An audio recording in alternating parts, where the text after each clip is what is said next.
Mesdames, Messieurs, bonsoir et bienvenue à tous à la une de ce journal. Ouverture de la session de plein droit au Sénat. Le SIF donne le ton. Les sénateurs du Parti de la Balance ont contesté la légitimité du doyen d'âge, le Fond Victor Mokete. Ils lui ont demandé de choisir entre Kamtel ou alors la Chambre haute du Parlement. Ambiance de rentrée au Sénat est à suivre en ouverture de ce journal. Et puis en sport, la ville de Bafoussam accuse un sérieux retard dans les préparatifs de la CAN 2019 au Cameroun. Tous les chantiers initiés évoluent à pas de tortue. Et le gouverneur de la région de l'Ouest Cameroun, descendu sur les lieux, a mis en garde les entrepreneurs. Voilà pour le sommaire.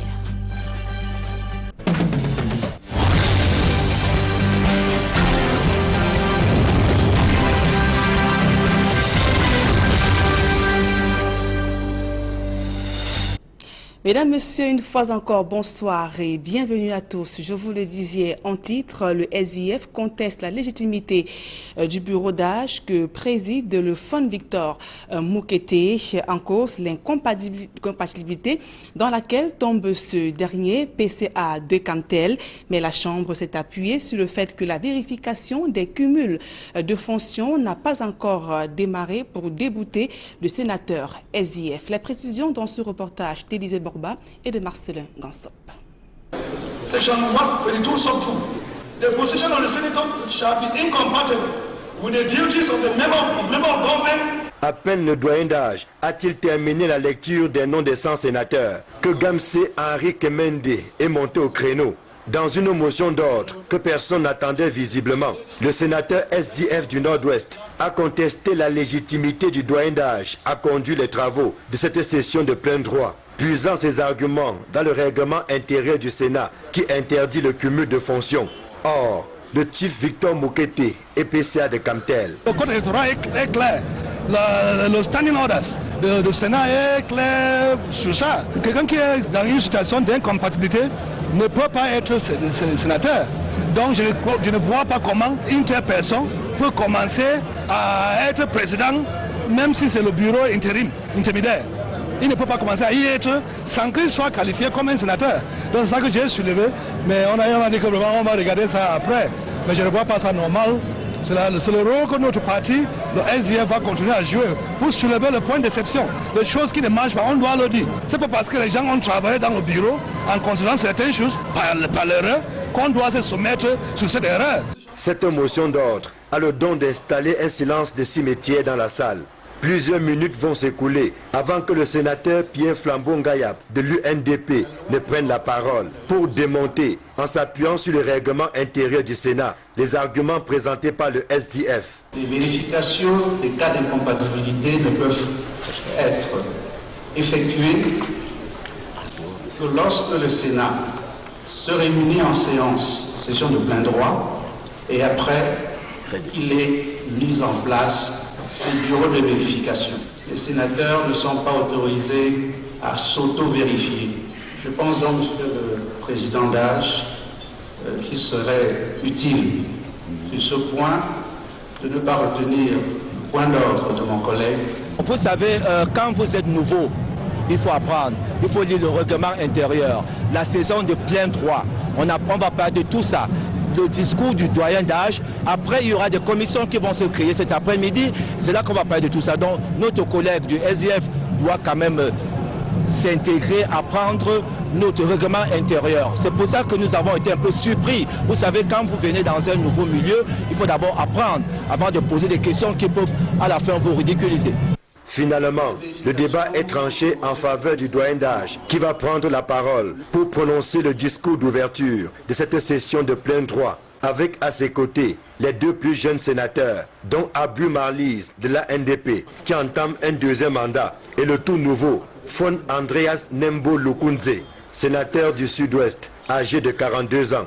Place dans la foulée à la constitution des commissions devant vérifier les mandats et vider les incompatibilités. C'est un préalable avant la remise des attributs aux sénateurs. Émotion, joie, mais aussi prise de conscience par rapport au poids des responsabilités. La session de plein droit ouverte ce jour au Palais des Congrès de Yaoundé était un grand moment de retrouvailles pour les anciens, mais aussi l'instant des premiers pas pour les nouveaux. Une fois encore, Marcelin Gansop et Élisée Borba. Pour leur premier pas au Sénat, la tâche n'était pas aisée pour certains, encore sous l'emprise de l'émotion. Bien sûr, je suis excité, j'attends le début, j'attendrai le pouvoir.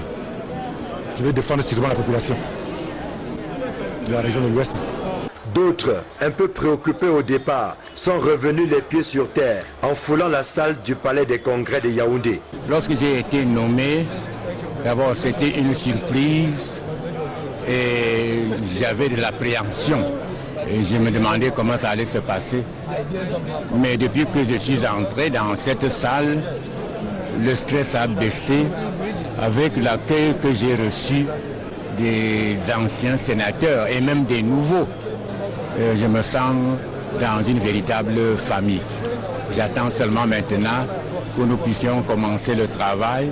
Il y avait donc de la joie, doublée d'émotions dans l'air. Surtout la prise de conscience des uns et des autres, du poids des responsabilités. J'ai un devoir d'apprendre, apprendre pour servir le peuple camerounais dans une autre capacité, hors des classes et hors de mon bureau de chef de premier degré en tant qu'auxiliaire de l'administration.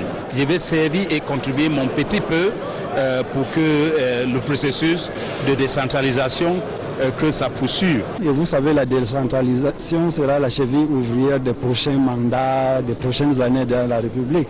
Et nous, qu'est-ce qu'on veut? Le Sénat, c'est un organe très important dans le cadre de la décentralisation. J'espère qu'après nous, les régions seront mises en place et le Cameroun sera réellement un État décentralisé comme le veut la Constitution camerounaise.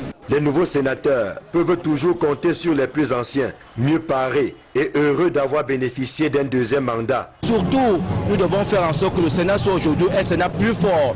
Parce qu'aujourd'hui, nous n'apprenons plus. On a passé une première mandature à prendre aujourd'hui. Nous devons être très offensifs pour accompagner nos régions. L'enjeu de la session de plein droit est de taille, au regard des attentes des populations, au moment où commence cette deuxième législature. Parce qu'au départ, le Sénat n'existait pas. Pour une première expérience de 5 ans, nous pouvons quand même tirer chapeau à cette Chambre. Nous voulons les sénateurs jeunes, puisque chaque génération a son histoire et son passé, qu'on ramène le Sénat à 39 ans au lieu de 40 ans. Ça permet à certains, comme moi, de postuler à ce poste de sénateur. Les prochains jours nous édifierons sur le ton que les sénateurs entendent donner aux travaux du mandat débutant. Et quelle lecture peut-on faire de la coloration des formations pour des colorations politiques du Sénat? De nombreux éléments portent à croire que le SIF s'apprête à vivre 5 années d'isolement parlementaire, car les formations politiques invitées par Paul Biya au Sénat seraient une sorte de majorité présidentielle. Un regard croisé sur les forces politiques en présence au Sénat dans ce reportage d'Élisée Borba et de Guy Zogo. Ils sont 7 partis politiques à constituer l'ossature du Sénat QV 2018 au Cameroun. Le RDPC, le SDF, l'UNDP, l'UPC, le MDR, le FSNC et l'ANDP. Majoritaire au sein de la Chambre haute du Parlement, le RDPC peut également compter sur le soutien acquis de ses alliés de gouvernement que sont l'UNDP, l'ANDP et le FSNC.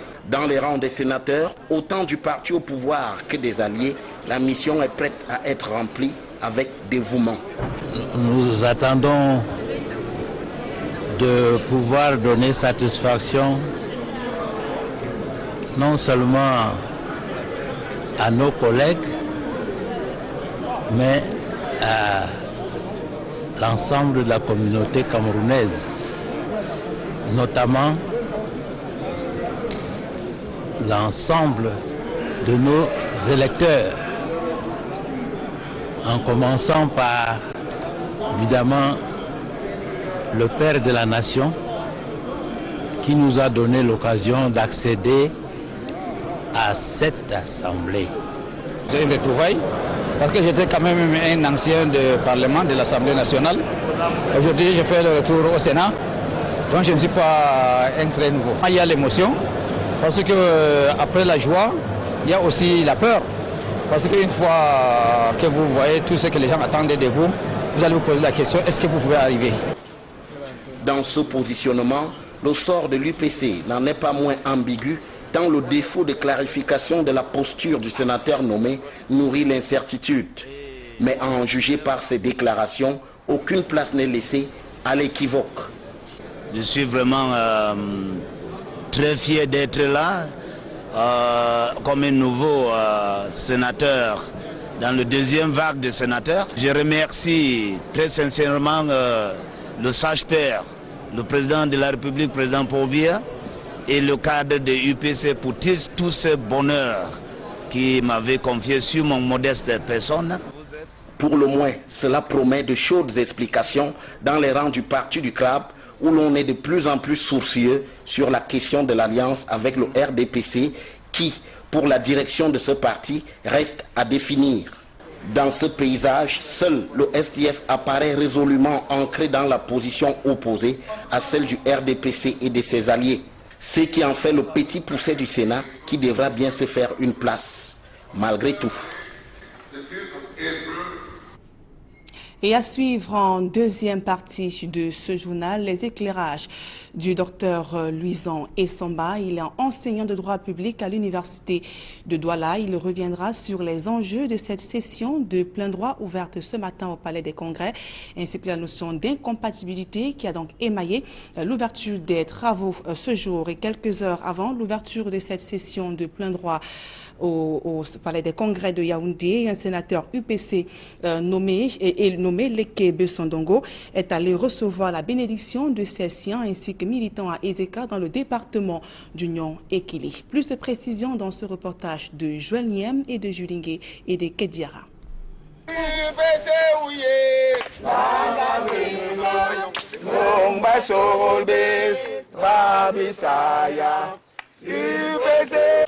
C'est autour de la tombe de Ruben Oumniobé et dans la ville d'Ezeka que les militants de l'UPC, branche de Robert Bapol-Lipote, se sont réunis pour un moment de cohésion intense en compagnie de leur sénateur récemment nommé. Je donne gloire au Dieu Tout-Puissant et au cadre de parti UPC et tous ces membres de UPC que je viens de rencontrer ici à Ezeka pour tout leur soutien indéfinitif. Ah, oui, pour soutenir le parti et le combat jusqu'à ce moment que nous avons un premier sénateur. Au cours de la rencontre, il a été question pour ces militants, ainsi que leur leader, de saluer la mémoire légendaire de Ruben Oumniobé. Le travail qui est le nôtre au niveau du Parlement, particulièrement au niveau du Sénat, un événement historique pour notre parti politique, sans toutefois qu'on vienne à Ezeka recevoir l'onction des dignitaires du parti à Ezeka et surtout rendre hommage à Ruben Oumniobé et prendre également des engagements devant sa mémoire pour mener notre combat. Mais également de baigner le nouveau sénateur dans le fleuve de la détermination, la même que possédaient leurs héros. Et voilà pourquoi le sénateur a trouvé nécessaire de descendre en ces lieux, recevoir la bénédiction des camarades qui sont ici à la base, qui gardent cette tombe, afin que lui également puisse avoir de la détermination, comme l'a fait notre pionnier historique Ruben Oumniobé. Le secrétaire général Robert Bapol-Lipote profitera de cette occasion pour saluer l'alliance tissée avec le RDPC par Frédéric Cordoc, de regretter mémoire, une alliance grâce à laquelle le parti continue d'exister sous tous les plans. Nous pouvons dire qu'une porte vient d'être ouverte et nous voyons aujourd'hui que la voie tracée par Augustin Frédéric Cordoc est une voie qui porte ses fruits. Nous sommes dans les mairies, nous sommes à l'Assemblée nationale, nous sommes désormais au Sénat et de manière historique, ça veut dire que le parti est debout. Après la séance de brainstorming et de bénédiction, ils déposeront une gerbe de fleurs sur la tombe de Ruben Oumniobé, signe de reconnaissance, mais surtout d'un profond respect. Et dans le reste de l'actualité, de nouvelles peines pour les détenus de la crise anglophone. 6 d'entre eux ont été condamnés ce jour à des peines d'emprisonnement comprises entre 11 et 13 ans. Il s'agit de Jacob Lopté, 11 ans de prison, Gottlof Numfort, 12 ans de prison, Eugène Baing, 12 ans de prison, Lévit Tayo, 13 ans de prison, Bruno Wiba, 13 ans également, ainsi que pour Eugène Newforan. Ils devront également verser une somme de 800 000 francs CFA au titre de dommages. Les condamnés ont été reconnus coupables des faits de rébellion, coercion, d'actes de terrorisme, entre autres. Ce sont les mêmes faits motifs qui pèsent sur l'activiste et animateur de radio Manchou Bibitsi. Son cas est toujours en cours devant le tribunal militaire de Yaoundé. Les plaidoiries menées par les avocats maîtres Emmanuel Sims, Bernard Mouna se poursuivent au tribunal militaire de Yaoundé. La menace que représentent les réseaux sociaux sur la sécurité de l'État était au cœur d'un colloque interne de l'École supérieure internationale de guerre. Les travaux se sont ouverts ce jour à Yaoundé. Le compte rendu de Guizou. Quelles menaces les réseaux sociaux font-ils peser sur la sécurité nationale et comment y répondre? C'est l'objet d'un colloque international que l'École supérieure internationale de guerre de Yaoundé vient d'abriter. C'est pour permettre à l'opinion nationale et internationale de toucher du doigt les menaces, les dangers que les réseaux sociaux font peser sur la défense nationale. Le thème de ces assises, défense nationale, réseaux sociaux et défis sécuritaires, a été examiné sous toutes ses coutures. Pour la mise en bouche, la leçon inaugurale était présentée par Denis Ngaye, directeur des infrastructures et des réseaux d'accès aux technologies de l'information et de la communication au ministère des Postes et Télécommunications, lequel, s'il a reconnu l'utilité des technologies de l'information et de la communication, n'en a pas moins pointé leur dangerosité pour la sécurité nationale lorsqu'ils sont utilisés à des fins négatives. Sur ce terrain du questionnement de l'impact des réseaux sociaux sur la sécurité nationale, le professeur Laurent-Charles Boyo-Mouassala insiste sur le caractère dual des réseaux sociaux. Il y a effectivement un problème que les réseaux sociaux posent. Mais en même temps, il faut savoir que ce sont des outils.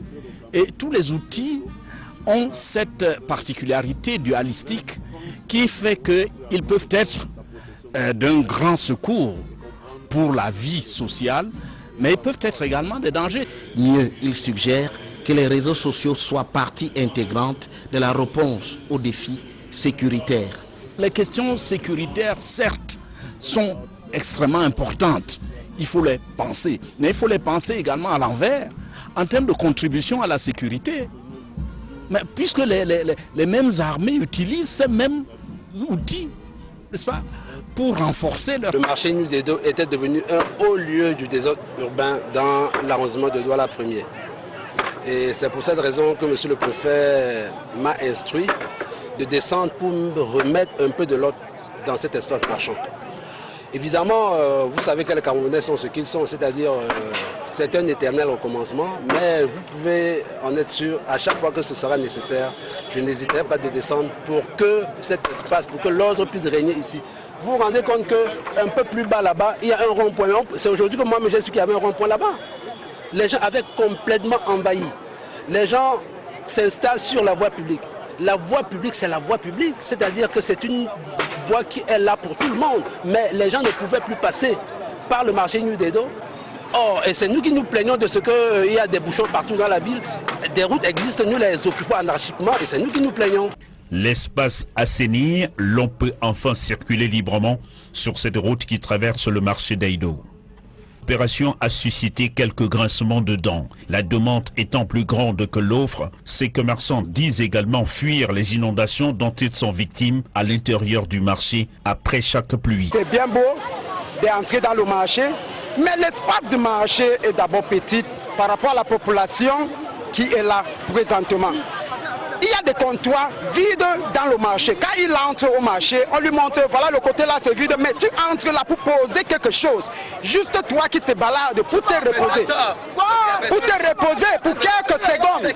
Tu vas entendre que enlève enlève ça. Qui t'a demandé de mettre ça là-bas? On nous demande d'entrer dans le marché. L'espace du marché est d'abord petit par rapport à la population.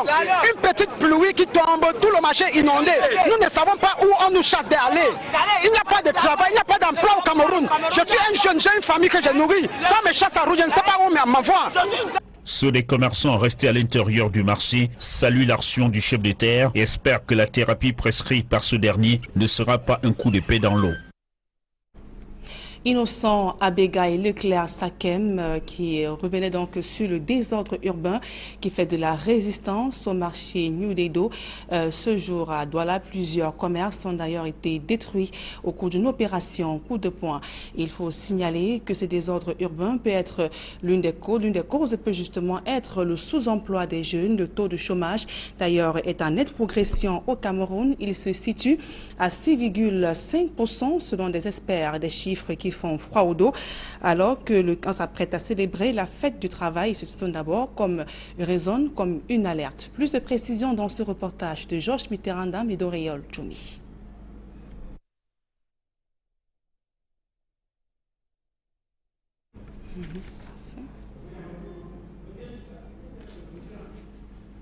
Donc, nous revenons donc sur ce reportage d'Auréole Toumi. Je vous le disais il y a quelques instants, le taux de chômage est toujours en nette progression. Au Cameroun, les chiffres se situent autour de 6,5% selon des experts. Un chiffre donc qui fait froid au dos et qui, à la veille de la célébration de la fête du travail, résonne comme une alerte. Auréole Toumi et Georges Mitterrandam. La problématique de l'emploi reste très préoccupante au Cameroun. Les jeunes ont davantage une propension à se tourner vers des activités peu structurées. Conséquence, 90% des travailleurs exercent dans le secteur informel et 70% gagnent moins de 50 000 francs CFA par mois. Il faut que les jeunes comprennent que pour trouver un emploi, il faut avoir un métier. Donc premièrement, la qualification. Secondo, connaître son environnement. 3, se préparer à attaquer le marché de l'emploi. Avoir un bon CV, savoir faire d'entretien d'embauche, avoir des éléments de plus pour pouvoir être parmi les meilleurs qui peuvent être recrutés. L'urgence serait de mettre sur pied une nouvelle politique de l'emploi, selon cet expert. Je vois des jeunes qui vraiment en veulent, ils veulent travailler. Le problème, c'est notre économie qui ne crée pas suffisamment d'emplois. Pour résoudre le problème d'emploi, il y a 3 axes. L'axe numéro 1, c'est ce qu'on appelle les emplois de masse, les grands travaux. Ça permet d'insérer des jeunes qui ont le niveau CP, Q-1, 2, Q-1, qu'on appelle les déperdus du système scolaire. Lorsqu'il y a des grands travaux, ces jeunes-là travaillent. Deuxième axe, c'est la création d'entreprises. Plus on crée d'entreprises, plus on crée des emplois. Mais vous êtes à Douala. Est-ce que vous connaissez ces derniers temps 3-4 industries qui ont été créées à Douala, où chacune a créé 200 emplois. Le dernier axe, c'est la formation professionnelle. Lorsque quelqu'un a un métier, ce métier peut l'amener à créer son emploi. Aujourd'hui, on a une grosse ouverture dans le digital. Au Cameroun, des milliers de jeunes sont exclus du monde de l'emploi. Nous observons avec désarroi qu'il y a une saturation du marché de l'emploi. Les demandeurs sont très énormes face à une minorité d'offres d'emploi. Et du coup, nous rencontrons aussi des difficultés telles que le favoritisme, le tribalisme quelquefois. Tu es frustré parce que tu te dis tu as un niveau comme par exemple une licence, tu ne fais rien, c'est difficile. La faute peut être à un système social orienté uniquement sur la diplomique. Vous connaissez le nombre d'emplois où on demande gens qui ont le BPC, où j'ai la licence en ethnologie. Ethnologie même c'est quoi? Ou en philosophie? Il va travailler où? Ou en géographie? Ou en histoire?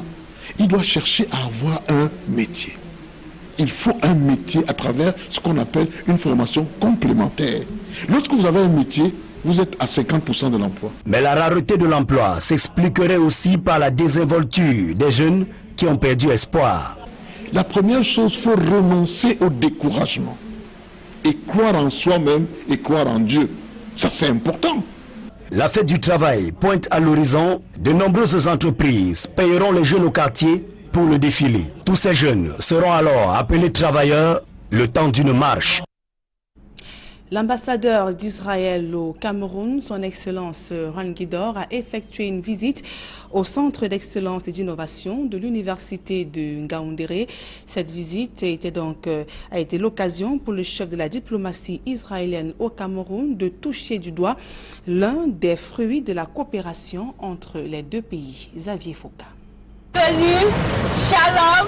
C'est dans le cadre de la matérialisation d'un pan de la coopération entre le Cameroun et l'État d'Israël, coopération datant de 1960, que son Excellence Ran Guidor, ambassadeur d'Israël au Cameroun, a visité les locaux du Centre d'excellence et d'innovation de l'Université de Ngaoundéré. Une visite d'évaluation et d'inspection. Je voulais arriver ici personnellement et voir tout le potentiel en vue des coopérations futures. Nous n'avons aucun doute pour le fait que l'Université de Ngaoundéré est un partenaire sérieux. Et je suis très heureux d'être ici aujourd'hui et très optimiste en ce qui concerne la promotion de notre coopération. Une coopération davantage renforcée par les activités de l'Agence israélienne pour la coopération et le développement, MACHAV en hébreu, et qui est tout un programme dont a bénéficié l'Université de Ngaoundéré. On a déjà fait le programme MACHAV, c'est-à-dire pour la formation dans le agribusiness. Il y a ceux qui sont déjà partis pour la formation et ils sont prêts pour implémenter ce qu'on est en train de faire. Et même, il y a MACHAV qui donne encore certains financements pour les projets. Donc, ils sont en train de développer les programmes. Et pour nous, très rapidement, on aura certaines de ces productions dans le secteur agricole ici à l'Université de Ngaoundéré et dans la région de l'Adamawa. 2 enseignants ont déjà bénéficié des formations en Israël grâce à ce programme MACHAV, établi en 1958 dans le cadre du ministère des Affaires étrangères israéliennes. Ce programme a pour objectif de partager avec d'autres nations l'expertise et les technologies qui ont été utiles dans sa propre recherche sur la voie du développement. Ce programme offre des formations en divers domaines, entre autres en nutrition, en entrepreneuriat et en développement communautaire. Et je vous le disais en titre, peur sur la CAN 2019 dans la ville de Bafoussam. La visite des chantiers effectués par le gouverneur de la région de l'Ouest Cameroun font savoir que les chantiers sont juste couverts à seulement 30%. Awafonka Augustine n'a pas caché sa colère. Plus de précisions dans ce reportage de Jean-Paul Chouniat et Dalastiana. Au sujet des différents chantiers de la CAN qui piétinent à Bafoussam, le président régional ouest du COCAN 2019 est très fâché pour la lente exécution des travaux. Et c'est l'arrivée des pluies qui l'inquiète. Pour certains depuis janvier qui ont gagné le marché, ils ont tourné pendant les pluies qui sont déjà à la porte. Et il faut commencer à nous raconter les histoires. Dans l'ensemble, les travaux exécutés sur les différents chantiers sont à moins de 30%. Le temps court et la pression monte. Il faut que, avant l'arrivée des experts de la CAF, qu'on trouve que les travaux ont avancé sur le terrain. Je dis aux différentes entreprises de faire très attention. Ça, ce n'est pas l'amusement. Appelé à la barre pour justifier une exécution des travaux à pas de tortue, chaque prestataire se défend comme il peut. C'est très important, vraiment. Mais on va mourir pour une partie des entrailles. Pour une partie, ou même... Après avoir écouté toutes les explications à n'en plus finir, le président du COCAN Ouest interpelle les sommeilleux. Et celui qui croit qu'il ne peut pas être à la hauteur des tâches, il faut qu'il se retire et il démissionne par rapport à l'exécution de ces marchés. Et ceux qui espèrent aller jusqu'au bout de leur tâche sont mis en garde sur les délais. Si une entreprise ne peut pas respecter le délai, l'État va prendre sa responsabilité. Là, c'est clair. Après avoir visité les chantiers de Yaoundé, Garoua et Douala, le Premier ministre Philémon Yang pourrait arriver à Bafoussam dans les prochains jours, bien avant les experts de la CAF attendus au mois de juin 2018. Dans un instant, la deuxième partie de ce journal.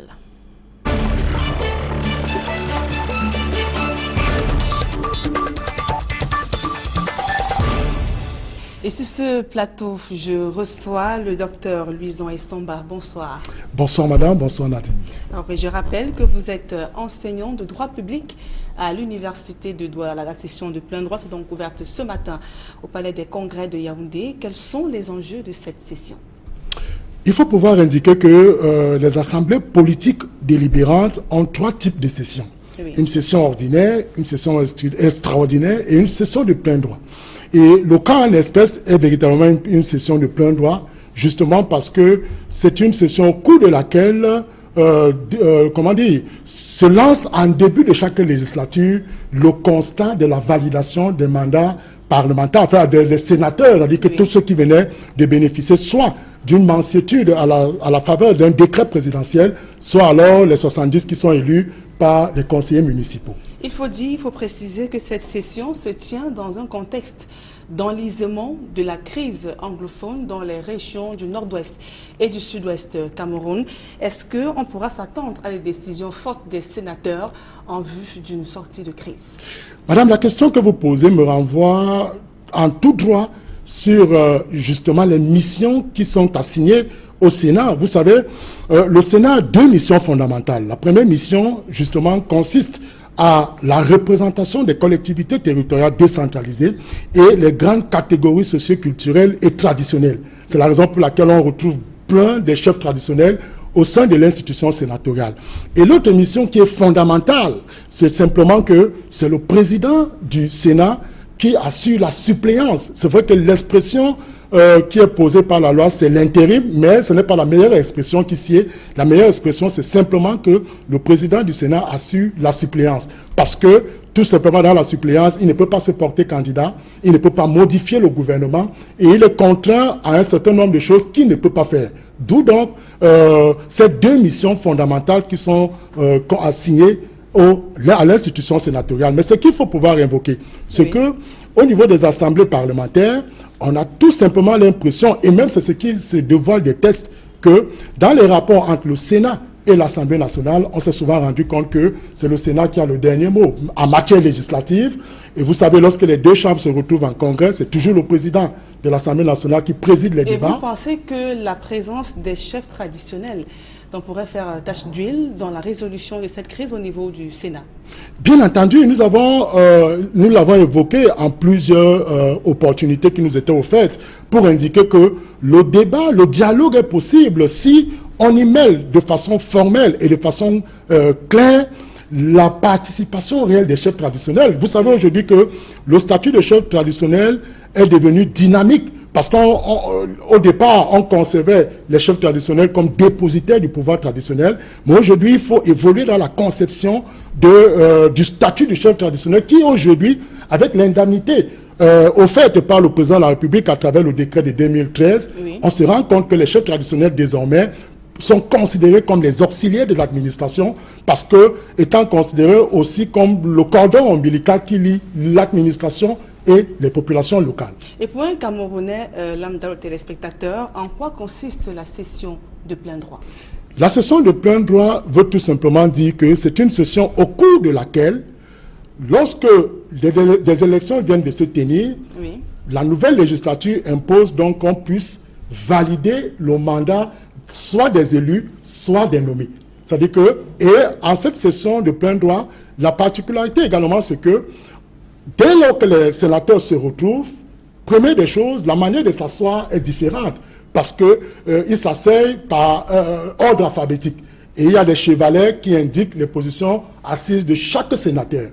Et de 2, cette session s'ouvre à travers la lecture du procès verbal des résultats des élections du 25 mars, qui se sont tenues le 25 mars. Et après cela, il y a la lecture du décret portant nomination des 30 sénateurs qui viennent justement du pouvoir discrétionnaire du président de la République. Donc voilà, et à cette session également, ce qui traduit sa spécificité, c'est aussi qu'on mettra en place le bureau d'âge, et la mise en place du bureau d'âge va donc, conduire les travaux jusqu'à l'élection du bureau de la seconde législature. Et parlant du bureau d'âge, comment appréciez-vous cette posture des sénateurs du SIF qui ont estimé lors de l'ouverture de cette session de plein droit que le TIF Victor Moukete ne pouvait pas siéger en qualité de sénateur puisqu'il est PCA de Camtel, dont ils ont évoqué l'incompatibilité avec la fonction de sénateur et toute autre fonction du gouvernement. Comment réagissez-vous à cela?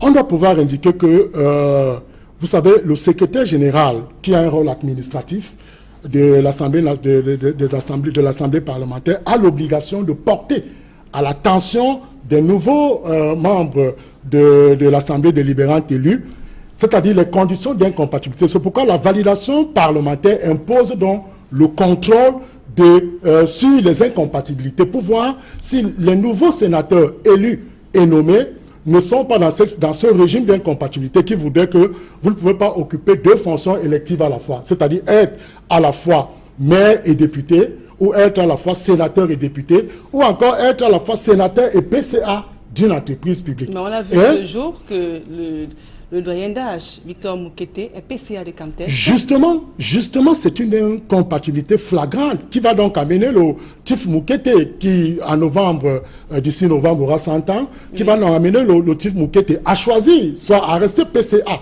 de Camtel, soit alors à laisser le poste de PCA pour avoir le statut de sénateur. Et vous convenez avec moi que si nous avons laissé, si ce statut a perduré il y a 5 ans, c'est justement parce que le Conseil constitutionnel n'était pas encore mis en place. Et je pense pour ma part que c'est une occasion idoine pour le Conseil constitutionnel, une fois qu'il sera saisi de cette histoire, parce que vous savez, dès que c'est posé en début de cette session, ça veut tout simplement dire que les sénateurs ne vont pas laisser cette incongruité perdurer. Avec la mise en place du Conseil constitutionnel, et c'est là l'importance de ce conseil, on verra que le Conseil constitutionnel pourra être saisi soit par le président de l'Assemblée nationale, soit par un tiers des sénateurs pour pouvoir trancher cette question. Sur le cas de l'incompatibilité, justement, il faudrait préciser que toute une commission a été mise sur pied pour pouvoir donc évaluer ces cas. Vous y croyez que cela pourra aboutir à quelque chose? Oui, vous savez, et il faut le préciser à l'endroit des sénateurs élus ou nommés. Une fois que vous êtes élu ou nommé, il faudrait savoir qu'il y a le règlement intérieur de l'Assemblée nationale et même du Sénat prévoit qu'il y a des procédures internes de contrôle. C'est-à-dire, on va donc d'abord vérifier s'il n'y a pas ces problèmes d'incompatibilité qui se posent avec acuité.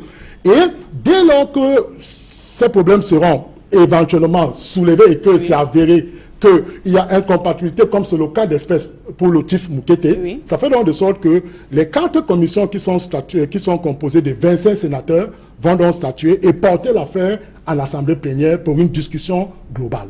Et il faut dire que le SIF, principal parti de l'opposition, n'a plus de groupe parlementaire comme en 2013. Donc, quelles peuvent être les conséquences d'une telle situation dans le Sénat actuel au Cameroun?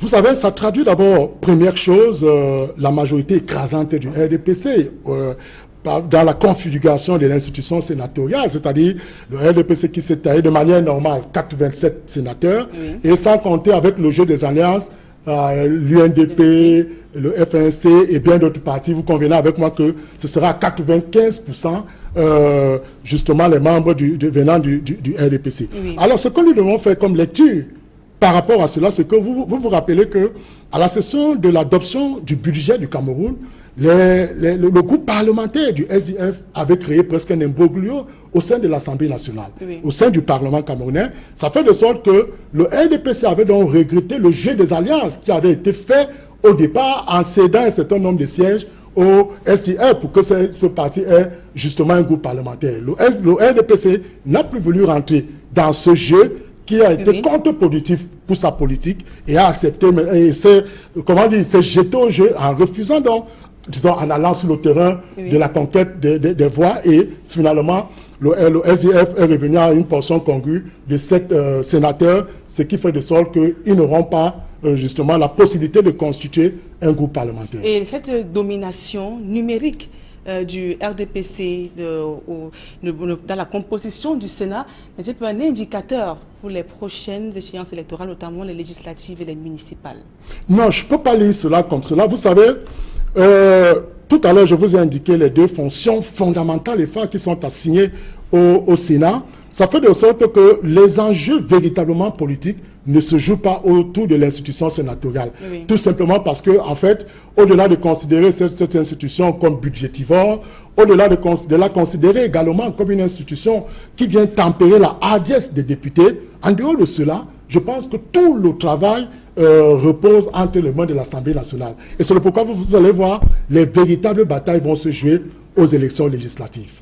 Et peut-être une dernière question pour sortir de notre entretien. Les populations n'ont pas vraiment perçu le rôle des sénateurs lors de la première législature. Ça, il faut le dire. Donc, nous entamons ainsi une seconde. Avez-vous le sentiment que le peuple a une réelle est en face avec les sénateurs? L'action de l'institution sénatoriale à travers ses membres ne pouvait pas être perceptive. Vous savez, c'est une première législature de 5 ans. On espère que les âmes n'étaient pas encore tellement fourbies.